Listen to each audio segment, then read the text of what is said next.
再来看中国的梅将菌最近是探甲真严重。国内感染科医师嘛警告讲，疫情恐惊连密就会影响到台湾哦。台湾可能会伫明年旧历的过年到春天的这段时间开始炭烧。为这时开始，65岁以上的集会人会当开始注公费13价肺炎链球菌的疫苗。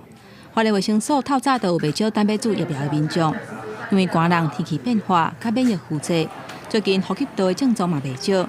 第一线的医师嘛观察到，咱国除了流感甲新冠疫情，梅将菌感染的人数嘛加悬。一般的民众的话，不管是上班族啦、学生的族群的话，动辄就是咳1-2个月的哈，这种你们都要小心，它可能里面就是梅将军。中国梅将菌疫情严重，疾管署顶一日已经警示爱做机场的戒备，嘛提醒按算要去中国的民众爱量早注新冠 XBB 甲流感疫苗。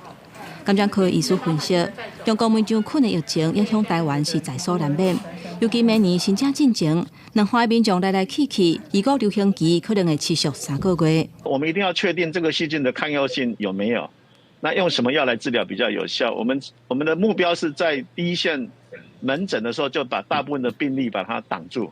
医师认为讲，咱国顶一届梅将菌流行差不多伫2019年。迄当阵临床已经观察到部分的个案，为着梅将菌了后症状变严重，甚至有个囡仔病例用到 ECMO。即届中国梅将菌的疫情若是拖出去，出现抗药性，治疗就变更较困难啊。呼吁民众疫情若是严悬，嘛要调整家己的防护措施，接洗手、刮喙罨。